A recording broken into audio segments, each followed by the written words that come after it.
Ladies and gentlemen, the time has come.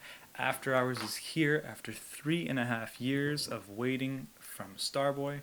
The Weeknd comes in with his fourth studio album. Um, I have been super excited for this tape and I'm ready to review it. It's been a while and I'm really looking forward to it. Chapter 6, off the bat, I just want to talk a little bit about the actual aesthetic of it and the album cover, and then I'll get to the track by track breakdown and review verdict at the end. So let's get right into it. Now I'm gonna be honest, I hate this album cover. Now I'm gonna talk such crap about this. It's gonna make it seem like I really hate this album, but really it's not the case. Um, this album cover is gross. I don't know why. Out of the entire aesthetic he was going for, there were some good shots. He had like, for his blinding lights promo, he had the sunglasses with the reflections. I think there was some cool work going on there, but this, oh my god, like I don't know what he was trying to go for with the fake bloody nose, but the colors are garbage. I hate the framing of it. He looks super creepy. I don't know. Just as someone that likes to appreciate the aesthetic of things, I don't think that this was a smart choice, but no, who really cares, right? We're here for the music. We're not here to judge the album covers. I want to talk a little bit about the aesthetic. It's a direct Igor bite from Tyler the Creator. Um, at least a few of us agree on that. I don't think it was. It would have been cool if he was the only one to do it, but he has milked this so much, and the glasses and the same red suit all the time. It's really uncanny the way he kind of bites Tyler the Creator with this. So I wasn't much of a fan leading up to this album, although I still had my hopes up because this guy delivers just good music after good music. So yeah, now that that's out of the way and I got that out of my system, let's get into the tracks.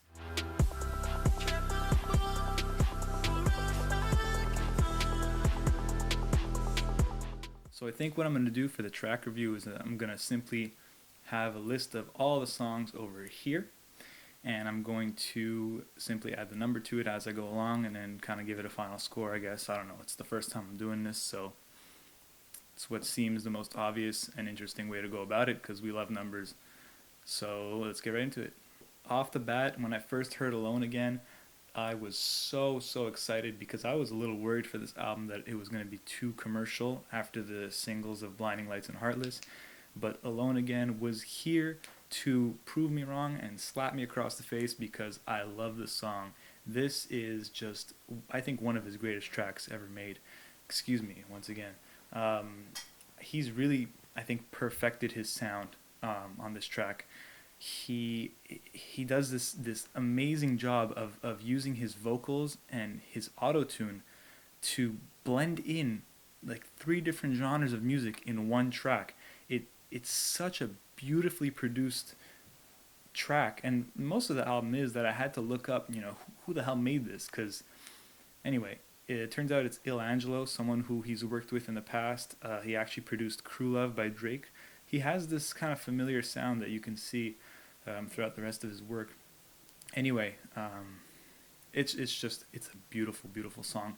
It's a trip. It sounds like if you take away his vocals and him talking, his voice on it, you could almost have this be a cutout from, I think, even Astroworld. It sounds like something that you'd hear on.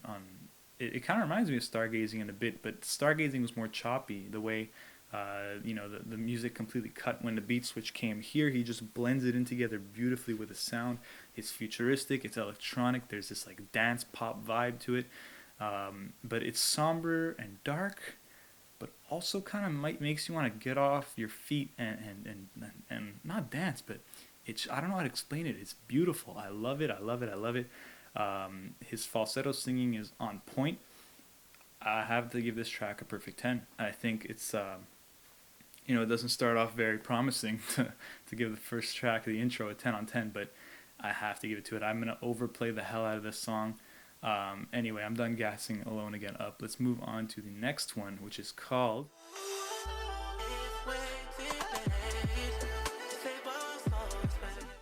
Now, immediately when I heard Too Late, it reminded me of The Hills.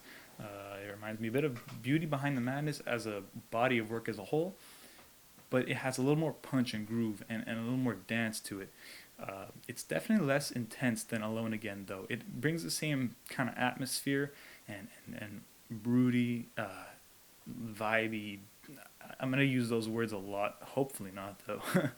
um, Atmosphere, but it's just more lighthearted. It's more easygoing. You can listen to it on shuffle, I think, more often than you would Alone Again. So that's a good thing, and that's also a bad thing. From a critical album review point of view, I don't see it as really a good thing because it just following up Alone Again, it's hard to top, in my opinion, and as a result, it takes away from this song a bit. With that being said, 3 months from now, I feel like I'm more likely to be able to listen to Too Late randomly than I would Alone Again, just because you have to be more in a mood to listen to Alone Again. But that shouldn't take away from the actual song and its production in itself.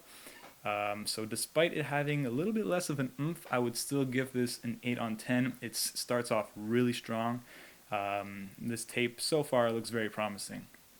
And I can see it, I can see it. And I jinxed it.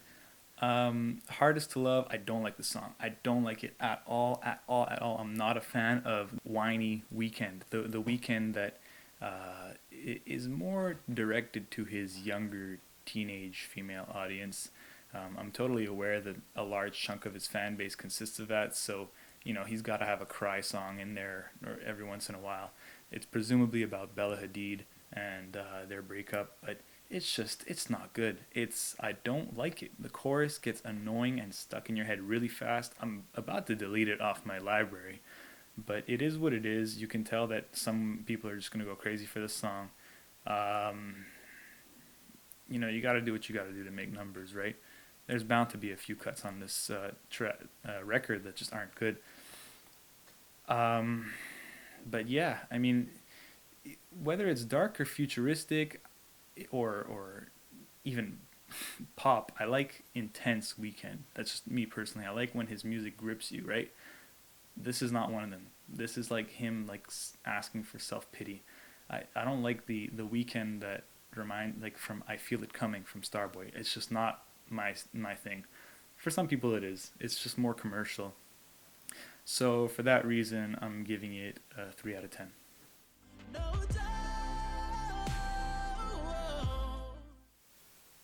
Now, I think Scared to Live is the exact same story as Hardest to Love, but it's just a little more listenable in my opinion. The reason being is because it sounds more sincere. It doesn't sound as much like a crybaby as the previous song.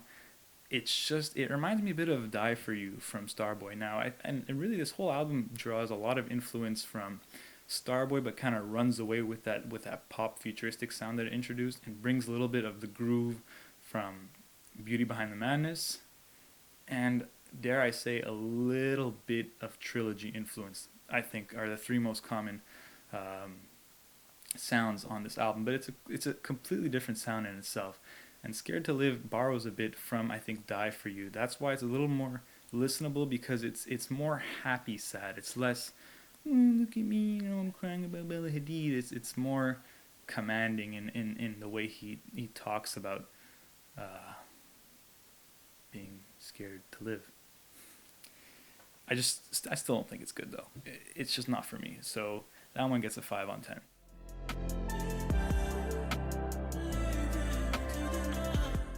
Now this is a great song. Unlike the previous two, while it's still sad, it's not whiny. It's not begging for your attention.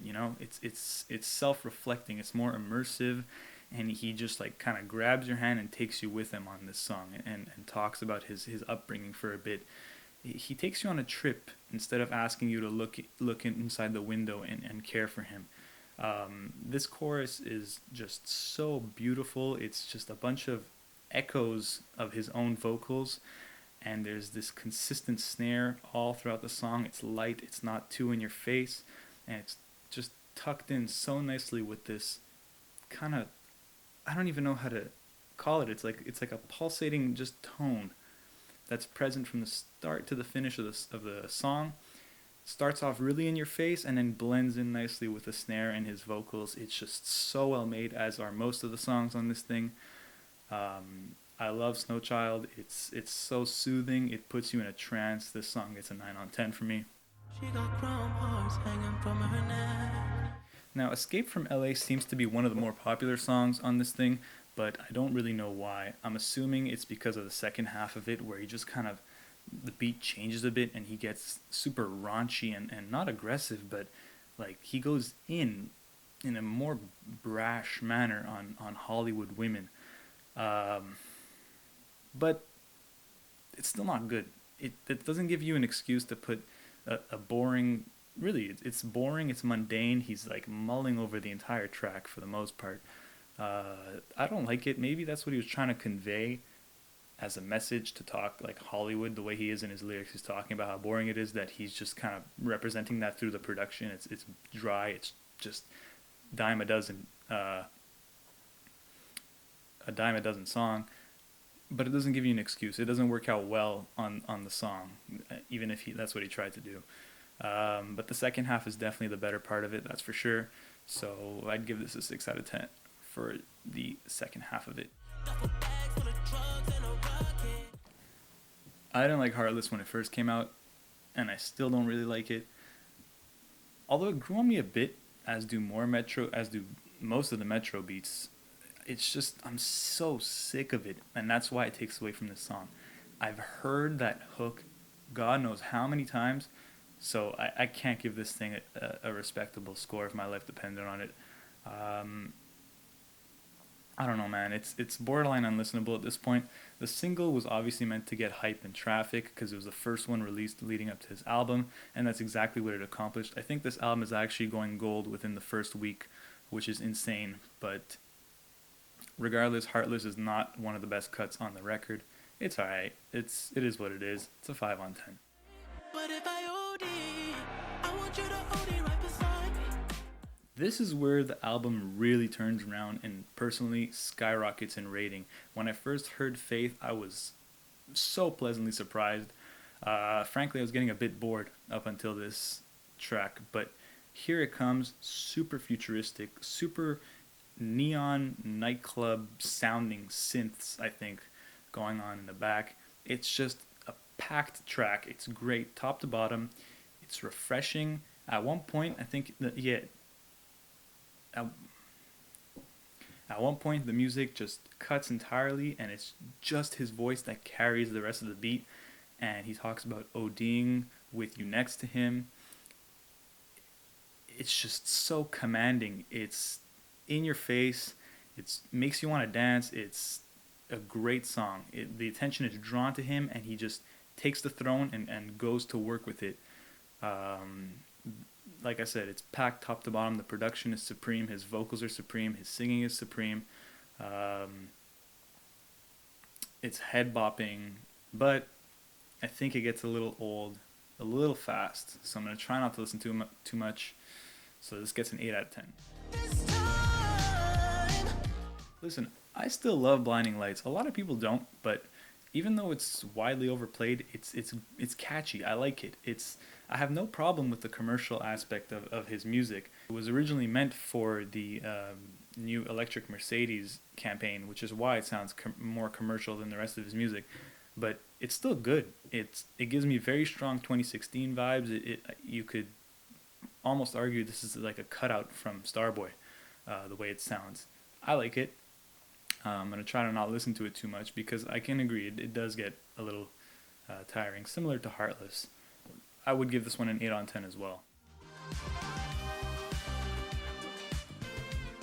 In Your Eyes, once again, a lot of people don't like this song. It's a typical sellout weekend song to many, simply because it just sucks to accept the fact that Trilogy Weekend is no longer a real person. It's one of a kind, and he's not the same person he used to be. But I disagree. I still love his dark work, and his intense work for sure is my favorite, but I think great artists are defined by those that push the boundaries of what their sound is, and that's how they survive in today's generation of music, where there's just so much streamable, so much garbage that, you know, you listen to a record and it comes and goes. It's your I don't know what the expression is, but everyone's always looking to see what comes next. Your yesterday's something.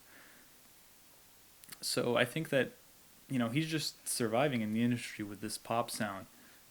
So that gets an 8 out of 10 for me.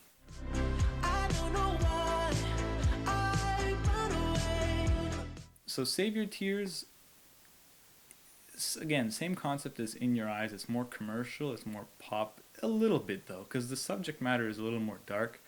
In it almost sounds like something that you would hear in a rom-com or like a comedy movie where the protagonist is sad, but you don't really want to make your audience cry, so you kind of pick the perfect song that balances the fact that you want to get the message across that they're sad, but you don't want to get the audience in their feelings either. So you play this song. And you know what? It's good. It's groovy, it's upbeat, but it gets the message across that it's sad. And I love it. I think that very few artists can accomplish this. It's not easy to balance the dark subject matter or chord progression of a song or lyricism, but maintain an up-tempo beat and overall vibe to it. Keep using that damn word, and I want to stop, but it's the best way I can explain it. It almost gives you this impression that you don't know if you want to dance or you want to cry to this song, and it's hard. It's not easy to accomplish this. A lot of people try, but they're not able to. Tame Impala is definitely one of the artists that can accomplish this as well in their work. So this, to me, gets a 9 on 10. I really like this song. Speaking of Tame Impala, Kevin Parker actually co-produced this interlude titled Repeat After Me. You can definitely hear his influence, especially towards the beginning. The kind of church instruments or organ that you hear is very familiar of Kevin Parker's sound. With that being said, I don't like this interlude. It seems so unnecessary, and I think personally kills the whole vibe of the second leg of this tape that was going really strong for a long time. It just seems, like I said, really unnecessary, out of place, useless. It's okay. It's not that it sounds bad or anything, but it's filler, and I don't see myself listening to this much in the future. So for that reason, I'm giving that one a 4 on 10.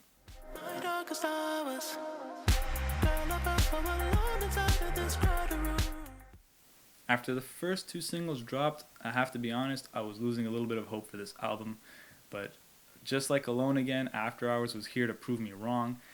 I love the single. Similar to Faith, it's super commanding. It's very in your face, but he takes charge of the music. He puts his voice in and his vocals in perfectly with this song. At one point, the audio cuts like on Faith, and it just picks back up with his sound, with his voice, sorry, and he just takes over. It grips you. It's intense, dark subject matter, but once again, makes you want to dance, It's deep, dark, once again, depressing, but groovy. His vocals remain undefeated. He's really carved out his song. It seems to be a common theme throughout this album, where he just takes control of a song. Him and his producer they're both on the same page, and it's very apparent. It doesn't sound like an album that was made in 3 weeks. After Hours gets a 9 on 10 for me.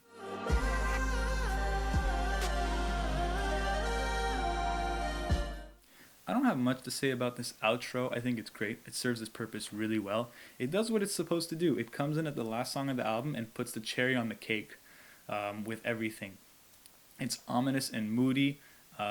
He kills his background vocals. He kills his voice. The production is supreme, as with most of the tracks on this record. And to top it off, there's this like infectious electronic melody towards the end, and I just wish there was more of it. I want like a follow-up track with something with that melody. It's candy to my ears. So I'd probably give this an 8. The only thing I'd probably say about it is it ends kind of abrupt.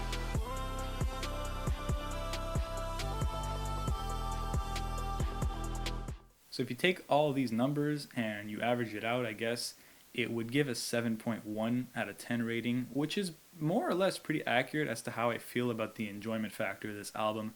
There's some really high highs, and there's 1 or 2 lows where they're forgettable. But there's nothing that's bad. There's nothing that's been rushed or shitty on this album. I think it's really been cared about top to bottom, but it's just there's a lot of conflicting types of sounds on it.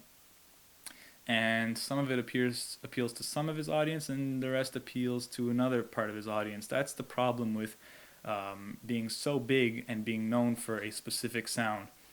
But The Weeknd has proven to be versatile once again. Where would I rank it?